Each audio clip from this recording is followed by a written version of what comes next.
Hello विद्यार्थी मित्रों, केम छो? હું Hitesh Vaswani, account teacher science ક્લાસીસમાં તમારું સ્વાગત છે. આજે ધોરણ 11 કોમર્સના નામાના મૂળતત્વો વિષયની અંદર પહેલું પ્રકરણ છે હિસાબી પદ્ધતિ તેના પારિભાષિક શબ્દો. એ ચેપ્ટરની આપણે આજે શરૂઆત કરી રહ્યા છીએ. તો નામો વિશે વિદ્યાર્થી મિત્રો તમારા માટે નવું છે. તો પહેલા એના પારિભાષિક શબ્દો સમજાવવા માટે તમને નામા વિશે થોડી જાણકારી મેળવવી પડશે. તો નામું એટલે શું? તમને ખબર નામું એટલે કે અકાઉન્ટ, જેને અંગ્રેજીમાં આપણે અકાઉન્ટ કહીએ. અકાઉન્ટ એટલે કે હિસાબો લખવા. તો હિસાબો કેમ લખવાની શરૂઆત ક્યાંથી થઈ પહેલા એની ચર્ચા કરીએ તો તમને ખબર છે વિદ્યાર્થી મિત્રો કે પહેલા જમાનામાં નામું કંઈ હતું નહીં. લોકો શું કરતા હતા કે સમજો એક ખેડૂત છે એ ઘઉં પકવે છે. હવે સમજો ખેડૂત પાસે ઘઉં પકવે છે, એની પાસે ઘઉં તો છે, હવે એને ચોખાની જરૂર છે. તો એ શું કરશે? બીજા ખેડૂતને મળશે તેના નામ હતું નહીં, એટલે પોતાના 10 કિલો ચોખાની જરૂર છે તો 10 કિલો ઘઉં એને આપશે ને પછી 10 કિલો ચોખા લેશે. એટલે પહેલા જમાનામાં શું થતું હતું? આ રીતે વસ્તુના બદલામાં વસ્તુ આપીને વ્યવહાર થતો હતો. તો લોકો આજે કોઈ પણ વ્યક્તિ સ્વાવલંબી નથી, પરાવલંબી છે, બરાબર? કેમ કે એને બીજા વ્યક્તિમાં આધાર રાખવો જ પડે છે. દરેક વસ્તુ એ જાતે બનાવી શકતો નથી. આજે હું છું તો હું ફર્નિચર નહીં બનાવી શકતો, હું બનાવી શકું છું, બરાબર છે? હવે મને જરૂર છે ફર્નિચરનું તો હું ફર્નિચરવાળાનો કોન્ટેક્ટ કરીશ. એટલે કહેવાનો મતલબ દરેક વ્યક્તિ એકબીજા પર આધાર રાખવો છે, પરાવલંબી છે. એટલે વ્યવહાર કરવા માટે પહેલા જમાનામાં શું થતું હતું કે વસ્તુના બદલામાં વસ્તુ આપીને વ્યવહાર થતો હતો. તે ટાઈમમાં આપણે હિસાબો રાખવાની કોઈ જરૂર નથી, એટલે લોકોને હિસાબો રાખવાની કોઈ સમજણ પણ નથી. પછી જેમ જેમ નાણું અસ્તિત્વમાં આવ્યું અને માધ્યમ જે વ્યવહારના માધ્યમ તરીકે નાણાંનો ઉપયોગ થતો આવ્યો ત્યારથી આપણે હિસાબો રાખવાનું શરૂ કર્યું. એટલે કે સમજો કે મને કઈ વસ્તુની જરૂર છે, સમજો મને પેન લેવી છે, પેનની જરૂર છે, તો હું દુકાને જઈશ, 5-10 રૂપિયા આપીશ અને પેન લઈશ. એ વ્યક્તિ 10 રૂપિયા બીજાને આપશે, એની પછી પેન લેશે અને પછી બેસશે. કહેવાનો મતલબ કે લેવેચની અંદર એક નાણાં માધ્યમ તરીકે ઉપયોગ થતો જાય. અને આ નાણાંનું માધ્યમ જ્યારે આવ્યું ત્યારે આપણે હિસાબો લખવાની સમજણ પડતી ગઈ. પણ આ જે હિસાબો છે એ હિસાબો લખવાની ઘણી બધી પદ્ધતિઓ છે. તે પદ્ધતિમાં આપણે પછી ચર્ચા કરીશું. પણ આપણે હિસાબો કેમ લખીએ છીએ અને કારણ શું, પહેલાં એની ચર્ચા કરીએ. તો હિસાબો જે છે, હિસાબી પદ્ધતિનો અર્થ એટલે આપણે હિસાબો લખીએ છીએ તે AICPA, American institute of certified public accounts, જે અમેરિકામાં એક સંસ્થા છે નામાની, તેને આ હિસાબી પદ્ધતિની વ્યાખ્યા આપેલી છે. એમના મતે હિસાબી પદ્ધતિ એ વ્યવહારો અને બનાવો જે નાણાકીય લક્ષણ ધરાવતા હોય તેમને નાણાંના સ્વરૂપે નોંધવાની, વર્ગીકરણ કરવાની તેમજ તારણો કાઢીને તેના પરિણામોનું અર્થઘટન કરવાની કલા છે. તો એમના મતે શું છે કે હિસાબી પદ્ધતિ શું છે કે વ્યવહાર અને બનાવો. આજે સમજો આપણે દુકાને બેઠા છે, આપણે દુકાને ઘણા વ્યવહારો કરીએ છીએ, બરાબર છે? કોઈને તેલ વેચીએ છીએ, કોઈને સાબુ વેચીએ છીએ, કોઈને પેલું વેચીએ છીએ, આવા ઘણા બધા વ્યવહારો થતા હોય છે. તો એ જે વ્યવહારોનો બનાવ થાય છે, બરાબર છે, એ નાણાકીય લક્ષણ ધરાવે. આજે હું તેલ કે સાબુ વેચું છું તો સામે મને શું મળશે? તેલ સાબુ નહીં મળે, સામે મને પૈસા મળે છે. એટલે એમાં માધ્યમ તરીકે નાણાંનો ઉપયોગ થાય. એટલે વ્યવહારની અંદર કોણ લક્ષણ ધરાવે છે? નાણું ધરાવતા હોય તેવા નાણાંના સ્વરૂપને હવે એ જે હિસાબ થયો કે વ્યવહાર જે થયો એ આપણે ચોપડામાં લખીશું કે આજે મેં 10 રૂપિયાની વસ્તુ વેચી, 10 રૂપિયાની વસ્તુ ખરીદી. એ જે હું ચોપડામાં લખીશ પોતાનો હિસાબ કિતાબ, બરાબર, એ જ નોંધવાની અને વર્ગીકરણ કરવાની. સમજો કે મેં શું ખરીદ્યું, શું વેચ્યું એનું વર્ગીકરણ કરવાની તેમજ તારણો કાઢીને તેના પરિણામોનું અર્થઘટન કરવાની કલા છે. કેમ કે આ જે વસ્તુ લેવેચ કરીશ, આખા વર્ષની અંદર વસ્તુ લેવેચ કરીશ અને છેલ્લે વર્ષ અંતે કેટલો નફો થયો એ જાણવા માટે જે પદ્ધતિ ઉપયોગ કરું છું અને એ જે લખવાની કલા છે એ છે આપણે હિસાબી પદ્ધતિ. તો મારે ખાલી તમને આ જે અર્થ છે એ તમે સમજાવશો. હવે આપણે હિસાબી પદ્ધતિના લક્ષણોની ચર્ચા કરીએ. તો હિસાબી પદ્ધતિનું લક્ષણો શું?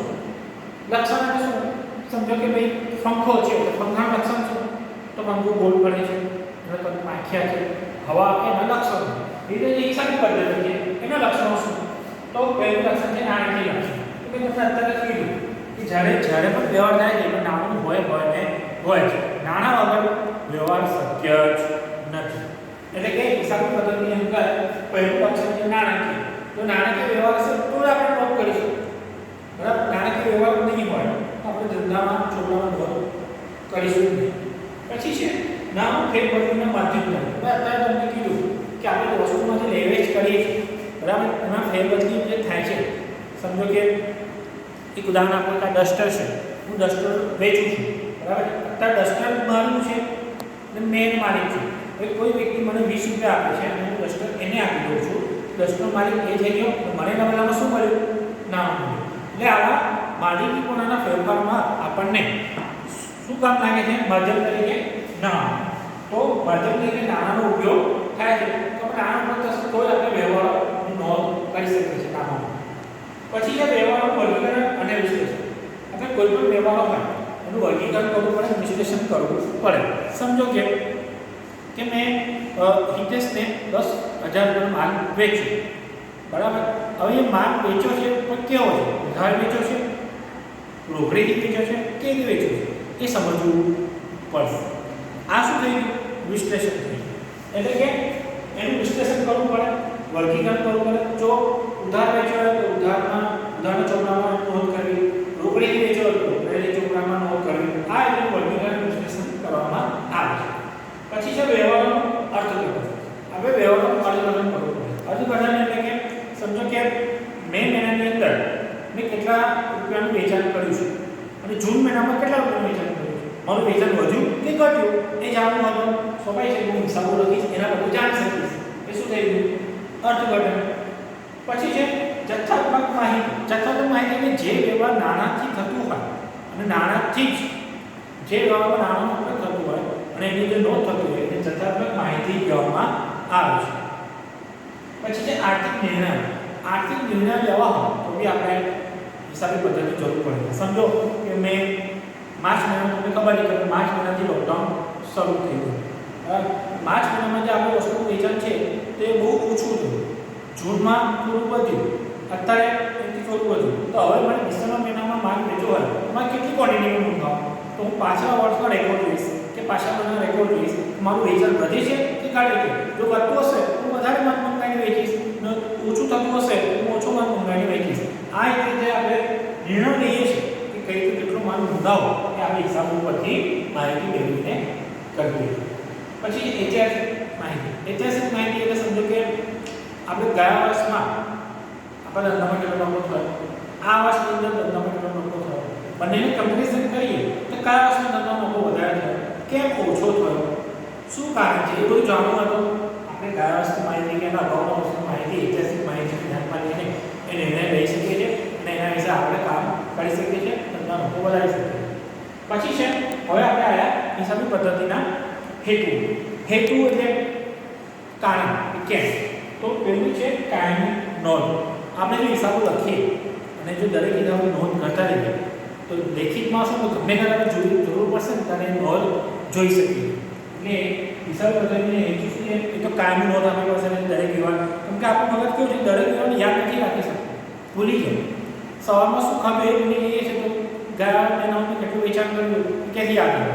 એટલે જો મારી પાસે લખેલું હશે તો લખેલું વંચાશે, યાદ રહેશે.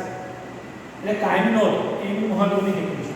પછી એ દરેક વ્યવહારની હિસાબી અસર જાણો. દરેક વ્યવહારની હિસાબી અસર જાણવા એટલે કે આ વ્યવહાર ઉધાર થયો કે રોકડ થયો એ હિસાબી અસર જાણવું હોય, બરાબર.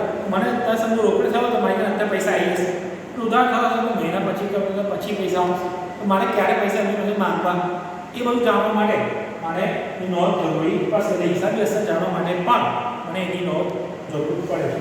પછી અસર કરતા પરિબળોની જાણકારી.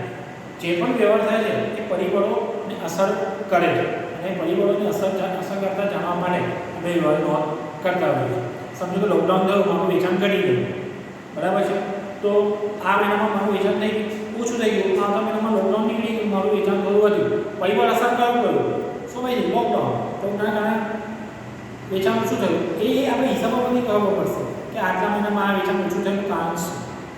એટલે એ જાણવા માટે પણ આપણે હેતુ મહત્વનું છે. પછી કરવેરાની જવાબદારી નક્કી કરો. આપણે દરેક આપણે તમને ખબર છે કે દરેક વ્યક્તિને કરવેરા તો ભરવા જ પડતા હોય છે. ધંધાકીય એકમને પણ કરવેરો તો ભરવો જ પડતો હોય છે. આખા વર્ષમાં જે હિસાબો લખવામાં આવે છે એ હિસાબોને છેલ્લે ટોટલ કરીને એમાંથી જે કૃતિ રકમ શોધીને આપણે નફો કે નુકસાન શોધી શકીએ છીએ, બરાબર. તો જે નફો થાય છે એ નફો જેટલો થયો એના પર આપણે કરવેરો ચૂકવવાનો. આપણે કેટલો નફો થયો એ ના ખબર હોય તો કરવેરો કઈ રીતે ચૂકવીએ, કરવેરો કેટલો ચૂકવો છે એના માટે નફો શોધવો પડે. એના માટે આપણે હિસાબની પદ્ધતિ રાખવી પડે. એટલે એ જાણવા માટે પણ નક્કી કરવા માટે આપણે હિસાબ રાખવા પડે. પછી જ આપણે દેવાનું પ્રમાણ ધંધામાં આપણે કેટલું દેવું છે. સમજો હું માલ ઉધાર લઈને વેચતો, મારે કેટલા વેપારીને કેટલા પૈસા આપવાના છે એવું જાણવું હતું. સ્વાભાવિક છે મારા ધંધામાં દેવું છે એ કેટલું પ્રમાણ છે એ જાણવા માટે પણ આ હિસાબો રાખવા પડે. પછી જો લેણાનું પ્રમાણ જાણો, હું કોઈને માલ ઉધાર આપું છું, મહિના પછી હવે મને પાસે પૈસા નહીં આવતો, કેટલા વેપારીને માલ ઉધાર વેચું, કેટલા વેપારી પાસે લેવાનું બાકી છે એવું જાણવું હતું. જો હિસાબો લખેલા હશે તો મને ખબર પડશે, હિસાબો લખેલા હશે તો મને ખબર પડે નહીં. પછી છે ધંધાની નફાકારકતા જાણો, ધંધામાં થોડો નફો થયો નુકસાન થયું એ જાણવા માટે પણ આપણે હિસાબો લખતા હોઈએ. પછી છે ધંધાની આર્થિક સ્થિતિ જાણો, જો આપણે નફો વધારે થતો હોય તો આપણે ધંધાની આર્થિક સ્થિતિ કેવી કહેવાય, મજબૂત. તો ધંધા પાસે નફો છે, પૈસા છે, પણ જો ખોટ જતી હોય તો ધંધો આજના કાળે બંધ કરી દેવો, એટલે આ સ્થિતિ કેવી કહેવાય, નબળી. એને જાણવું હોય તો આપણે હિસાબો લખવા પડે. પછી ભૂલો અને છેતરપિંડી શોધવા અને રોકવા. આપણે ધંધાની અંદર જે ભૂલો થાય છે, અમુક એવા ભૂલો રહી જાય, ભૂલ થઈ જાય, આપણે હિસાબ ના બેસે, બરાબર છે, તો એ ના થાય, એવા બનાવો ન બને. કોઈ આપણા ધંધામાંથી કોઈ વસ્તુ ચોરી જાય નોંધ આપણે દરેક વસ્તુ નોંધ કરવાની સ્ટોક પર રાખતા હોઈએ તો સ્વાભાવિક છે કે આપણો જે ભૂલો થાય એ થતી નથી, અને ભૂલો થતાને રોકી શકીએ. તો વિદ્યાર્થી મિત્રો, તમને આજે હિસાબી પદ્ધતિનો અર્થ, એના લક્ષણો અને હેતુઓ તમને સમજણ પડી છે એવી હું આશા રાખું છું. બીજું આપણે બીજા આગળના વિડીયોમાં લઈશું.